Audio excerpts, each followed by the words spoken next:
It's a bunch of guys running around some grass, kicking some balls into some net. That's really all it is. But what Yeah. actually means a lot is the you'll never walk alone. Yeah. And the amount of community and purpose it Mhm. brings people around the world is incredible.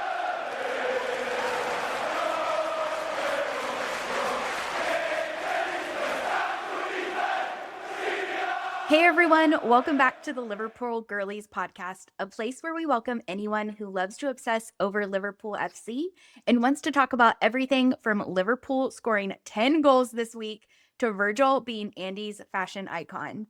My name is Molly Ann and I'm here with Stephanie and Annika. We are three friends who share a love of Liverpool and dream of one day having a cup of coffee at the AXA Training Center coffee bar. All right, y'all. Exciting week. Big week. We have so much to talk about. How's everyone feeling? Walking out of the pub today, I literally turned to Molly Ann and said, I have not walked out of that building in so long feeling this jovial. After the second goal scored, I know this is getting ahead. After the second goal scored, we celebrated as if we won an entire game last minute. I'm like living right now. It's giving. It's giving. It's giving. So I'm very happy. I'm feeling blessed and privileged to be a Liverpool fan this week. I also said to Molly, and I'm so grateful because we had times when it just hasn't been very good. So it makes me even more grateful for such a good, solid week of just a lot of joy and a lot of success. I love that in our tenure of being Liverpool fans, we've had like half a season of struggle. And I'm like, I've just really like We've been through it. So perspective. Anyway, yes. What about you, Molly Ann? No, I feel incredible. What a great week. It feels like a week where it's like, okay, this will be a turning point. I also told Steph in the car on the way back home from the pub, I said, how embarrassing to be a hater. You know, like we had a rough match against Burnley and you had to pop off, and how embarrassing to be you, because it won't be me. It won't be me. No, we keep the faith around here. We get to sit here and say, see, we told you for everything. How many times have we sat right here and said, just give Flo time. Just give this person, just give Hugo time. Just give them time. And here we go. No. Here we are. We get to turn to them and say, we told you could have just stayed positive with us. With that, I think Flo kind of also said that for himself this week. I don't know if y'all had a chance to watch his BBC Sport interview, but he was talking about like, coming from Germany. He was like, yeah, I thought I was going to come here and like be an instant success. Clearly I wasn't, but he was like, I didn't forget how to play football. Like I was phenomenal in Germany. It's still football in England. Like I didn't forget how to play football. And I was like, yes, Flo, you speak up for yourself. Like you go pop off king. Because especially like today, this run this week, he's been incredible. Yeah. So I loved that. I also, just a couple other things I really loved in that interview. She asked him what like just like his normal day was, what he likes to do when he's not playing football. And he was like, I really love to eat breakfast. Oh. And I was like, me too, fiber. Flo. I love breakfast. He was like, the nutritionists love me because I am eating a big breakfast. I am eating food and I'm fueling myself. Him and Fremy being friends is so funny because like Fremy has 95% of the personality they need in their duo, but like it's perfect. Yeah. And then he was like, I have a dog. And she was like, what's your dog's name? Zuma. And he was like, and that's not named after Paw Patrol. Everyone asks me that. I was just like, Flo is me if somebody was interviewing me. I would be like, okay, I could see this. Because I'd be like, I eat also food. I don't know. What do you want to know? Our introverted king. I also love when they were asking about him having so many siblings and he was just like, yeah, it's so nice. Like I felt so much love. Like it was like such a beautiful mentality. And he also was like, I'm the youngest, so everyone loves me. And I'm like, what a youngest child thing to say. I'm the youngest son. Of course you say that. Yeah, everyone takes care of me. My parents can go and do whatever, so my siblings took care of me. Like, duh. Yeah. I'm the best. It was so great. He just seemed like so chill, so normal. Like, but the breakfast really got me where he was like, I don't know. I eat breakfast and I play with my dog. But what do you think his breakfast of choice Well, is? he was is the saying, question. he did say, he was like, I eat scrambled eggs. Because it's where he was really writing hard. I was like, this is my moment. Flo is going to talk about oatmeal and I'm going to live. But he didn't. If he were in Love Island, then he would be the one making avocado toast for everyone. Oh, yeah. Like making sure everyone had breakfast before they went over and worked out. And he You'd would be making lead. them more than avocado toast. He would say, this is not enough to fuel your day on.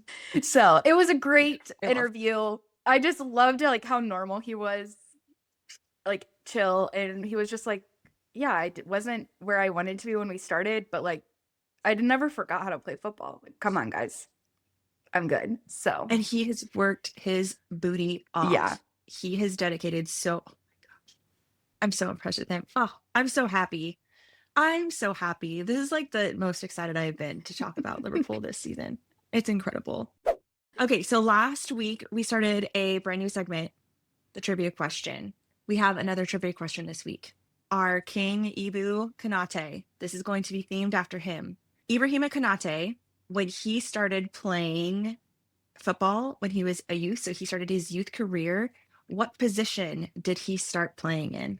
oh, I have no idea. I'm gonna guess a central midfielder. Okay. I'm going to say goalie. Ooh, okay, love that idea. I thought that one of you might guess goalie. He started out as a striker. Whoa. Yeah, which is why he's so good at, like, he's so comfortable bringing up the ball through the midfield. Like, Yeah. you see him so far ahead. So I love that. Do we he know started how as a long striker. do you know what age he transitioned into a defensive No. position? I did not look that sorry, deep I'm gonna into it. always have a follow-up question for a trivia We need question, so more. that's on me. When I was building the trivia for OLSC Seattle for our Christmas party, I had like, it'd be like a question and then the answer, and then I would have, here's the facts surrounding it in case someone can Yep. test it. So I totally understand. I did not go that deep onto this one. So yeah, now you know, when Ibu started his youth career, he started as a striker. This week's trivia question was brought to you by our emotional support subs, Curtis Jones and Federico Chiesa. Let's start talking about these phenomenal games. Midweek, we had Champions League, Liverpool v Qarabag. 6-0. Oh my goodness. How are we feeling going into it? Where were we? What's going on? Give us the vibes. I mean, I think like we've talked about a lot this season with Champions League, it just, even coming off of like not a great game against Burnley, I expected us to play well. And I think being at home, playing, you know, like a team that we should win and have a pretty like good game against felt really good. I never would have been like, yeah, I think we'll win 6-0. So that was just like an incredible way. And to like secure a spot in the top 8, to not have to play like the extra Champions League matches, I'm so thankful for. But yeah, just like as always, like thought we could do it and we did. I was feeling pretty confident about it, all things considered. Champions League is never easy. I always get excited about the matches. I watched Fremi's interview before the match because he played Qarabag in the last couple of years, and he was saying like they're a tough team, and that game like was a very hard game for me. And so that in that moment, I was like, oh, maybe I should be a little bit more stressed. And so I did feel definitely anxious going into it. And, you know, then quickly with Fremi, I was feeling very concerned. So I kind of I was weirdly more anxious than I have been about that one. But then once the game kind of, kicked off, I was like, okay, we're going to be fine. How about you, Steph? I felt really nauseous going into it. So we Oh, yeah, I all remember. were I was like- experiencing our normal pre-match emotions. Yeah, Yeah. actually, if you think about it, like this is always, I'm somewhere between. Molly very confident and Stephanie is convinced it's going to go terribly. So If I like, yeah, there are times when I like feel neutral about it, and then we play terribly, and then when I go, guys, I don't know, and I feel so sick, and then we play so well. That happened today too. So who knows? It might be my gut being like, hey, get ready to be really excited. That makes the excitement even better, you know? But maybe. no, it was good. Watched it from home. Great vibes. Nice break from work. It was good. Yeah, enjoyable. I was just glad to be back at Anfield after 2 games away, and then really 3 games in a row back at Anfield. So that's good that they don't Yeah. have to travel much, and then they get an entire week off. Exciting. Really nice. But we got a Yes. brace from Mac. I'm really glad for Yes, him. I want to mention Mac. It was so fun to watch him and just like to see that confidence. And I think also jumping to the Newcastle game, like his energy on the field this week was really fun. Really enjoyed watching Mac. I also do want to mention Trey because I know we talk a lot about him, but like he is so Yeah. good. Oh my gosh. I know Rio gets a lot of hype around being a baby, and we do love Rio, but I think we need to be putting more hype Thank you. for Trey. Trey Neoni is my favorite of the babies. I Mhm. adore him.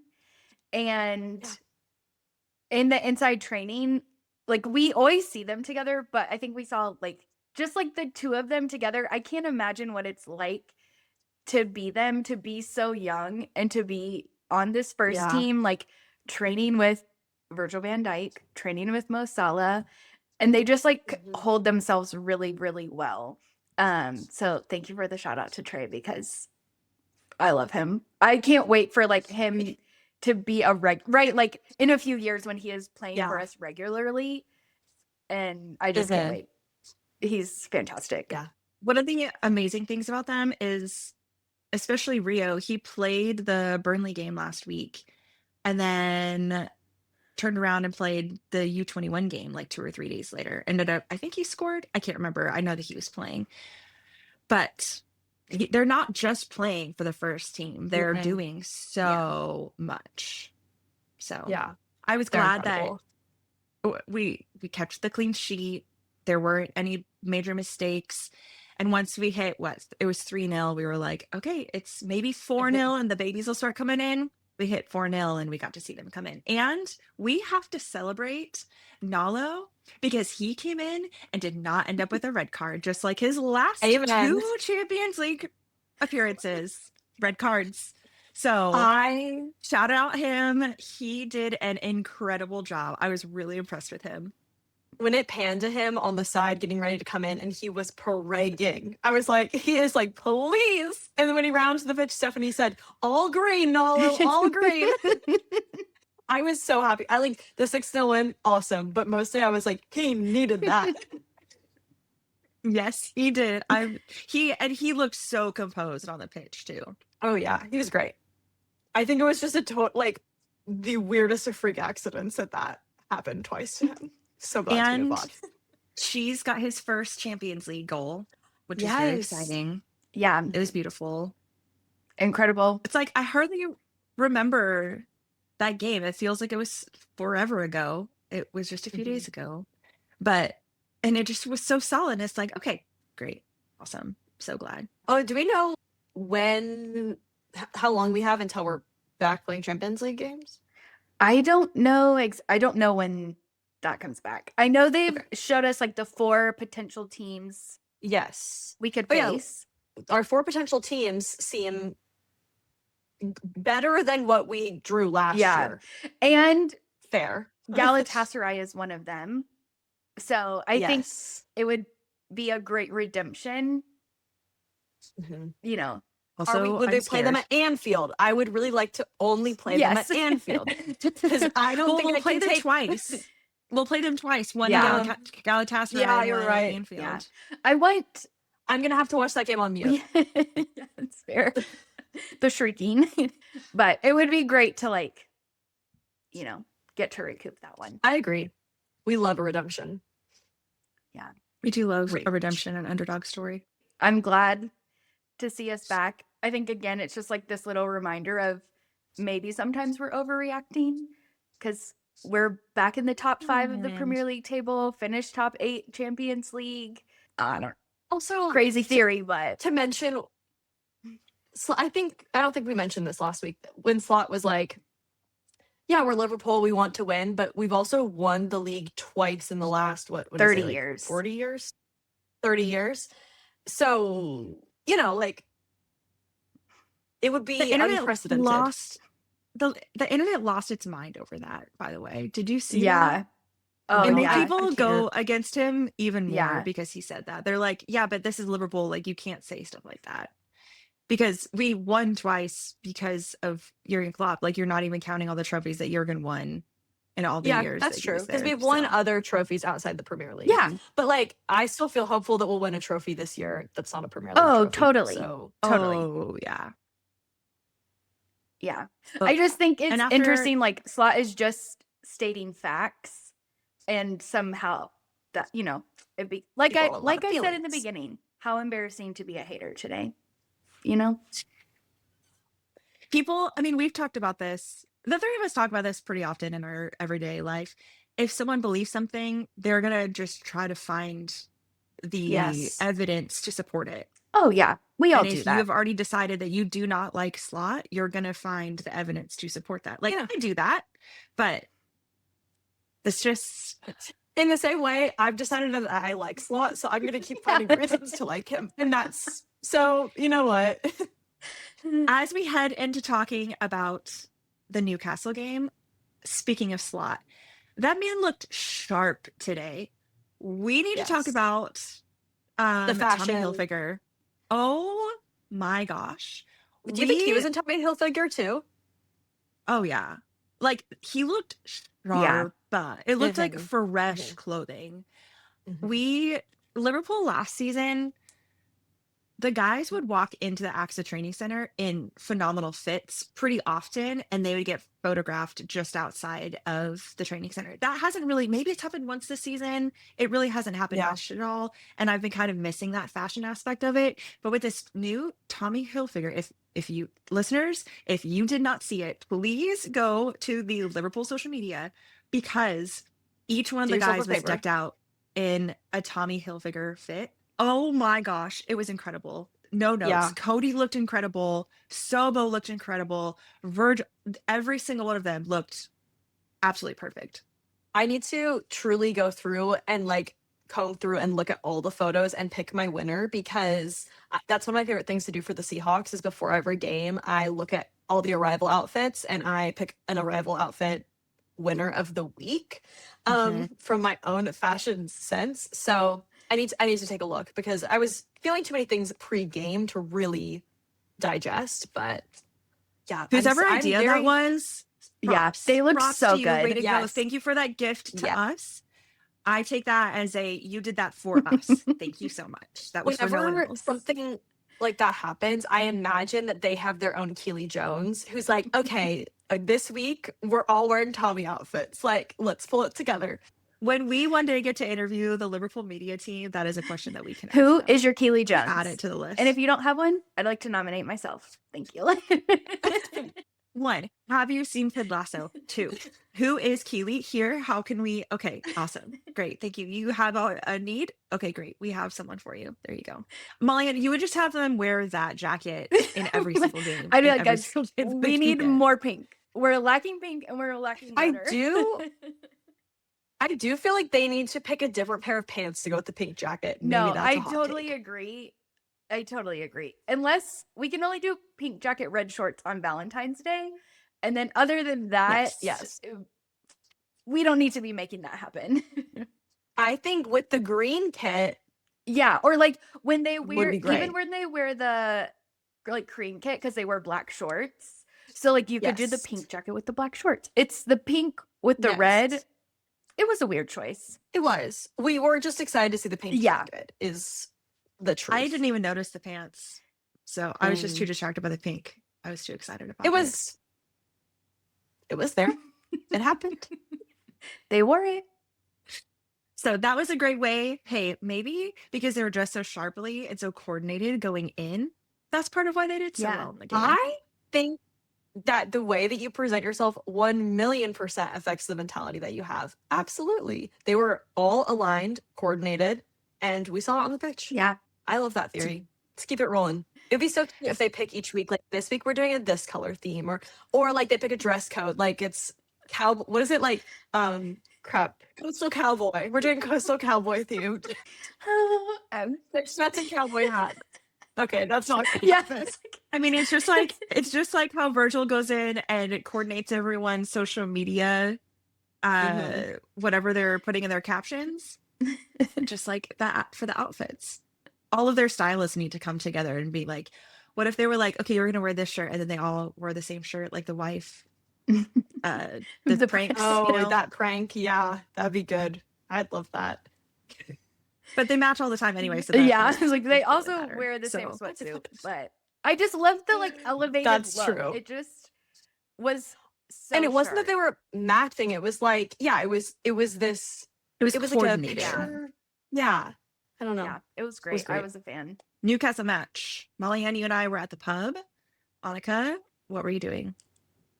I was working. So I watched the game recorded, which was also a fun experience because I knew the end result. So it was kind of fun to watch, being like, what's going to happen? But it actually was nice. And I basically got to watch it twice because I came home and you were watching it. So that was really fun. I was like, watch this. But it was a noon game here in the Pacific Northwest, which is so rare. Everyone was awake. And there was lunch being served instead of breakfast. There were so many people at the pub. The vibes were peak. It was so good. Great energy. I mean, the goals help with that, but it was really fun. It felt like last year a little bit, where it was just like, we're excited, we're cheering, we're singing. When someone scores, like we're all standing up and celebrating. And it was nice to have that back. Oh, that's nice that there was singing. That's fun.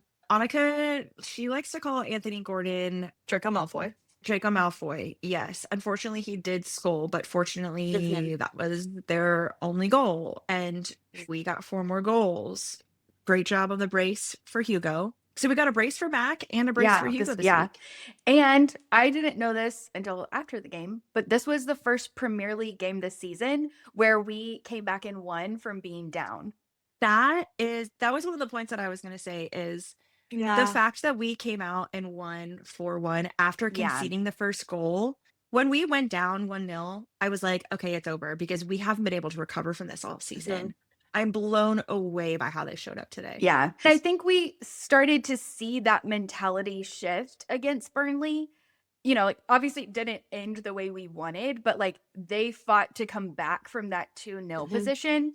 And so like I think we started to see them building that and like getting that resilience back. And so it was really great to then see them like execute it so strongly against Newcastle, like a really physical, a really solid team, like not somebody that you would just be like, okay, you could go down and kind of pop right back again. So I felt like it was a huge victory, like in the mentality department for us this week.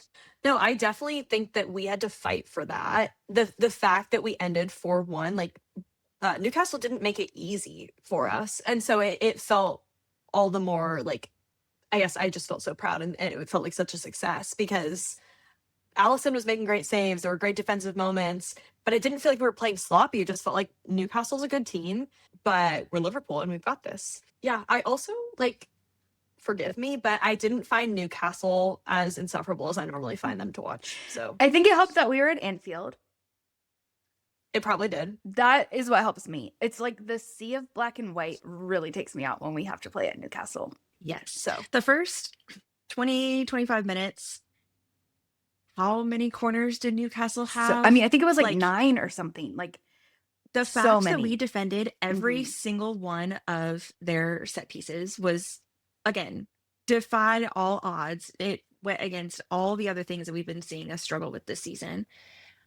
After about 25, minute 30, probably, I had turned to our table and said, I think Liverpool's waking up. Like they are starting to lock in because the first 20 minutes, it felt really physical. It was a lot of stop and go. I literally, it was probably 10 or 15 minutes in. I looked at Ian and said, I forgot how boring it is to watch Newcastle. They just stop so much and they get on the ground and they flail and they just stop the game. It's so frustrating.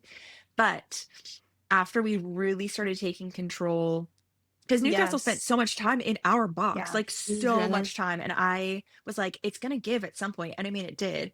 But once we took control of the game, there was no turning back from that. And it just was so much fun to watch.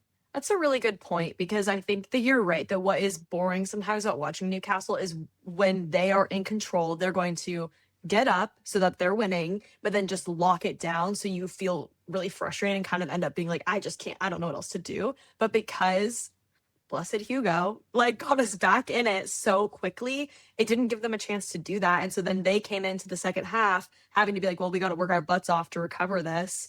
And we came back solid enough that that didn't happen. Not to mention that Simon Hooper was our ref, and there were 2 handballs that he didn't call. There was tackles that he called against us. Like, the hurdles that we had to hop over in the first 20 minutes of the game, ridiculous, like absolutely ridiculous. But because Liverpool's Liverpool, they were able to lock it down. Incredible. I did love towards the end of the game when Newcastle had a free kick and they tried to move where the free kick was by like a lot, and Simon Hooper was just like, what are you doing? Like, get back there. That did bring me joy. Oh, Simon. Not even Simon Hooper can keep us down. Also, because of Fermí's injury, Champions League this week, Connor's out. We got to see Sobo back in the right back position, which we all know that's not where Sobo wants to be. However, he's so good. He's really good at it. I remember the first week that we saw him play in that position, and I was like, oh, I love Sobo. Like, I don't want to see him play in a position that he's bad in. Like, that would be so sad to watch. Who would have thunk? Oh my gosh.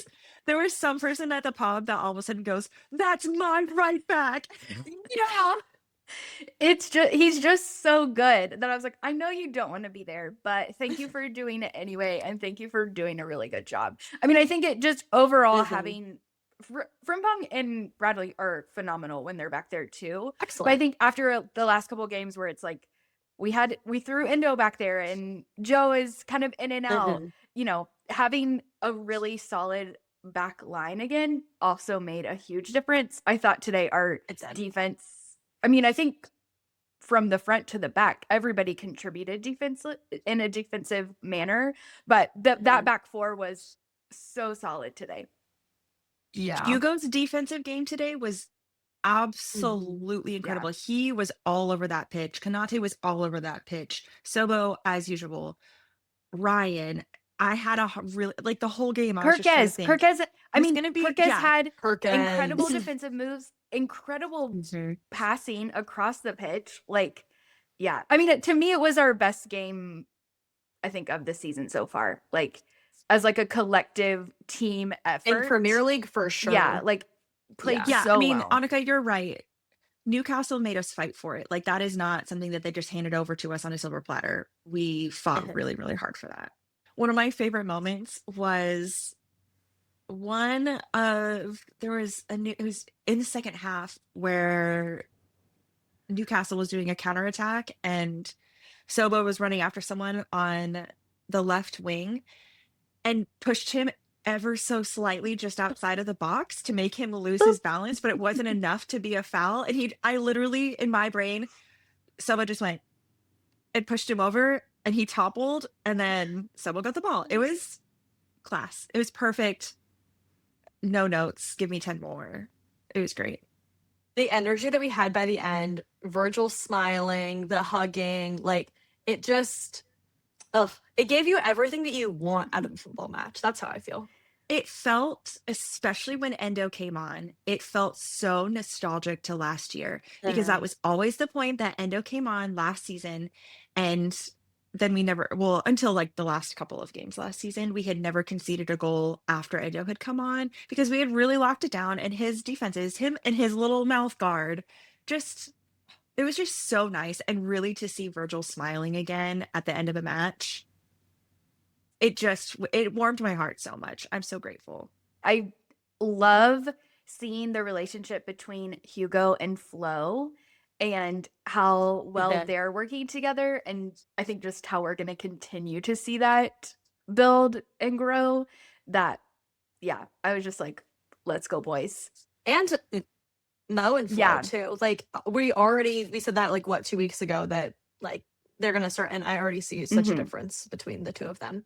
So, yeah, I think a lot of the questions that we had like for that front line and how they work together and how they work with our midfield, this game just started to look like, oh yeah, they're like, not only are they figuring it out, but like there are points that feel figured out, which is really exciting to see.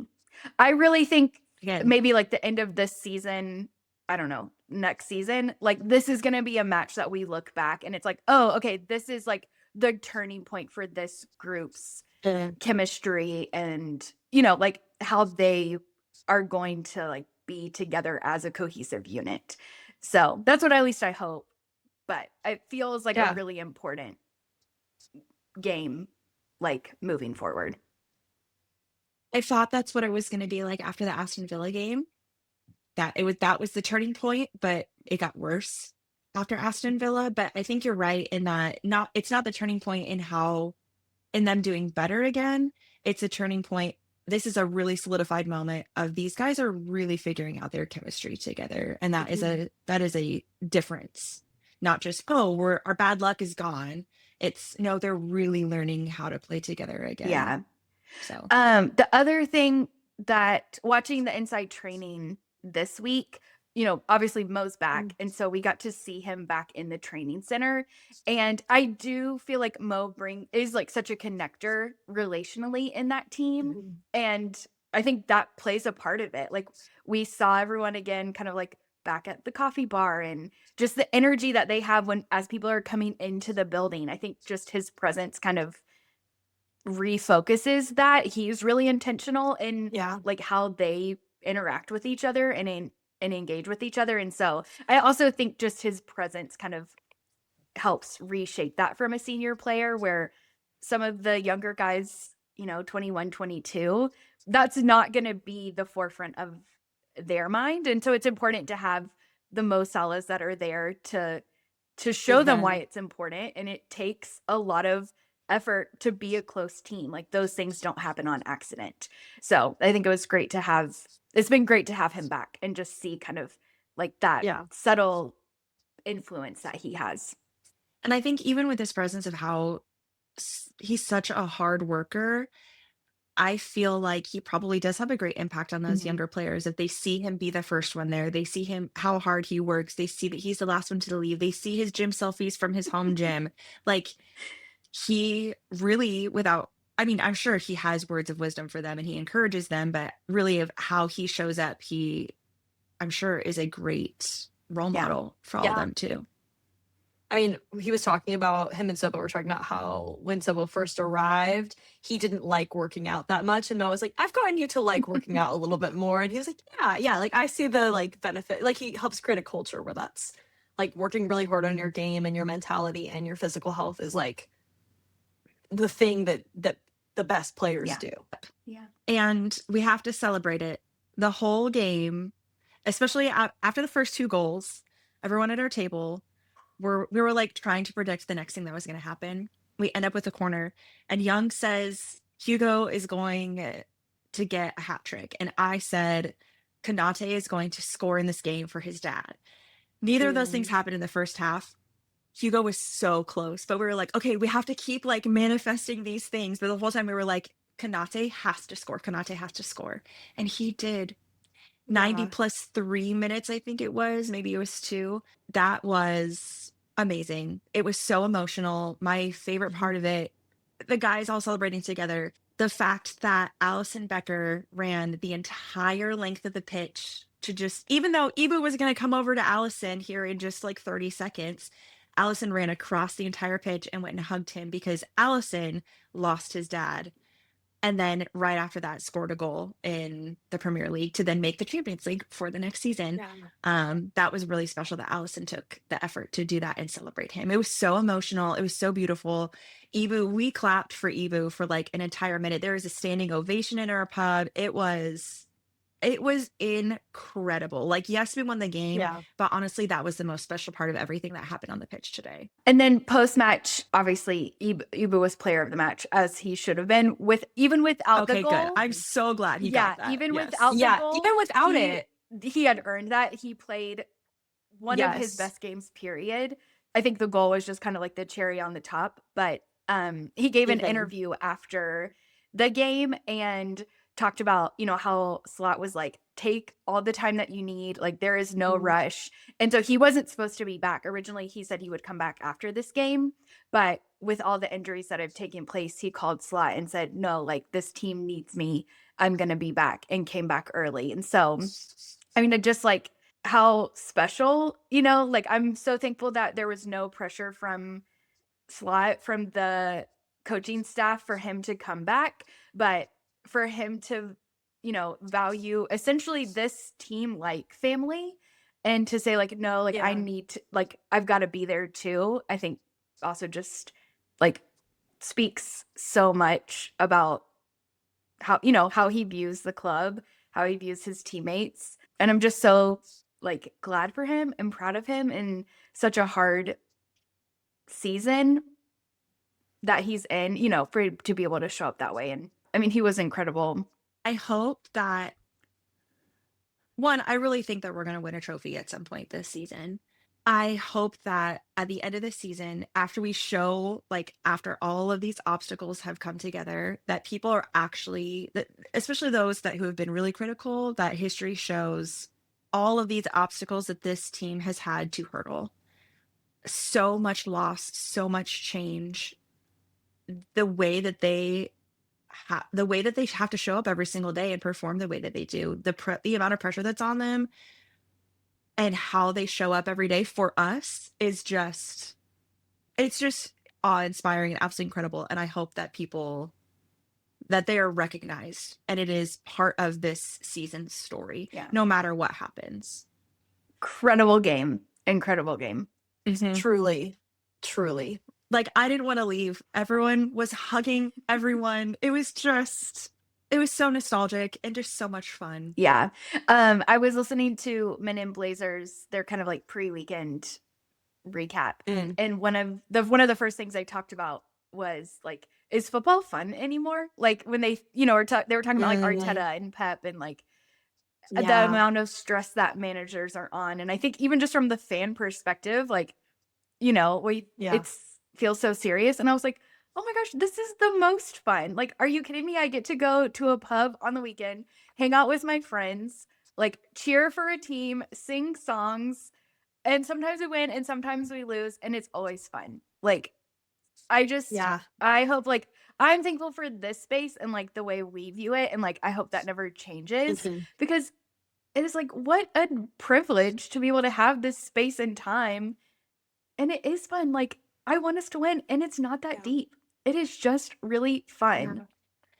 It's a bunch of guys running around some grass, kicking some balls into some net. That's really all it is. But what actually means a lot is you'll never walk alone. Yeah. And the amount of community and purpose it brings people around the world is incredible. And I just think, like, football, what drew me to it originally was I was struck by how much emotion you could sense in a sport, lifelong NFL fan, and like love it dearly. There's not a lot of emotion other than like maybe testosterone and like competition. And if you can call testosterone an emotion, which you can't, but you know what I mean? Like, it's just like, but like that football, and concussions. there's not a lot of feelings going on. And I don't know, I feel like you can't deny the feelings that that happen in football. It's so artistic, it's so emotional. The most beautiful game. Yeah, truly. Yeah. Shall we look ahead? Yeah, I don't really want to. I know. I'm like, let's just stay let's do here, it. guys. The season's over. So, no Champions League this week. We have 8 days without a match.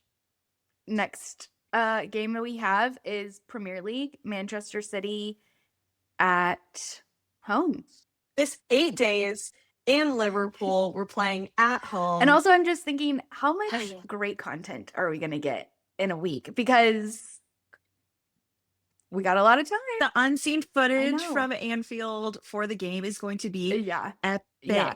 Well, like epic. So I watched Kirk's post-match interview, Slot's, kind of now I'm teetering between Newcastle and looking ahead. Slot's post-match interview, Ibu. All of them talked about Anfield being like just so loud. Like, Kirk was like, I've never been in a stadium that felt like that way before. So I'm so excited to Good. see like everything from this week and 8 days, Yeah. no match, play Man City. Any thoughts, feelings, premonitions? I have to say that I'm upset that they changed the day of the game. Oh, yeah, I'm sorry. Because I will be in Amsterdam and I was going to watch it with OLFC Netherlands and we were going to do a watch party on Saturday, but then they changed it to Sunday and I'm flying home. So I will be on a plane. I doubt I will be able to watch it, but I'll watch the highlights. And I will say now, anyone who listens to us every week, so sorry, this will be delayed next week because we have very exciting news.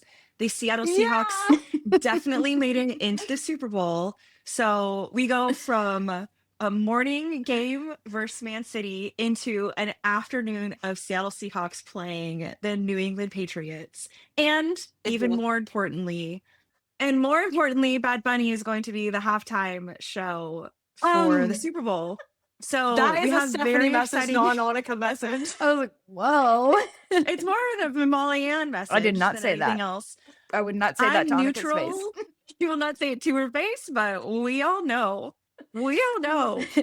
So There's room for Very us all. There's room for us all. It'll be very exciting fine. things over here. So our recording schedule will be interrupted by very exciting things happening in Seattle, Washington. Well, yeah, So- and my truth is that I am looking forward to Man City, and Are you gonna? I have frankly, a serious question. Are you gonna be okay that day? well, I'm just not going to let Man City take up Yeah. about any emotional space, to be completely honest with you. Young did say today, he goes, okay, all the times that the Seahawks have beat the Niners and the Rams, Liverpool played lost. terribly that It's true. weekend. And he looked at me and he goes, I'm willing to take a Liverpool loss for Seattle Yeah, me Seahawks too. to win. And I was like, that's fine. Great.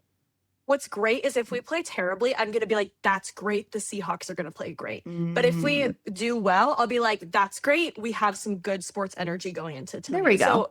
So I'm actually, Man City, whatever it is in service of the Seahawks absolutely slaying in the evening. We're just gonna But have yeah, so so- much sports girlies judge at the end of next weekend. Next Sunday is going to be a defining day for me. Safe to say. Exciting Man City. Glad the last time we played them, it was 4-0. And I had to sit and talk to LFC TV about us losing so terribly. So hopefully we can yeah. rewrite that. It'll be a better outcome this time. It will be. It will. It will be. We were, Yeah. that was like, it It hit us in a dips. tough spot.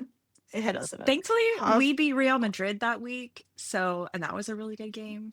Well, should we do player of the week? We typically pick our own player of the week, but this week, unanimously, as Liverpool Girlies, we would love to award our player of the week to Konaté. Without that goal, without everything else, that was an incredible game that he played. We're so happy to have him back. We really appreciate him as a member of our team, and also just are really sorry for his loss and feeling for him a lot right now. That was the best I've ever seen him play. It was the amount that I heard Anfield saying Ibu throughout the entire, especially the second half, and the amount we were screaming Ibu's name in the pub. I literally was looking at every single player and I was like, okay, Flo could be it. No, Hecky. No, Curtis could do it. Oh no, I can give it to Kirkez. Oh no, Ryan. Wow, he hasn't played this well in a long time. Like I literally could not decide. And I was like, no, it has to be Konaté. Like it has to be Konaté. So proud of him, so excited for him. I think he's come under fire a lot this season, and I think sometimes it's been warranted, but most of the time not. My heart goes out to him, and like I said earlier, like I just think it speaks volume to him, his relationship with his teammates, that he was there and not only like physically showed up, but like mentally showed up. Like, I mean, he couldn't have played any better. We couldn't have asked any more from him today. Well, that's all for this week's episode. We will be back here again next week, but until then, you'll never walk alone.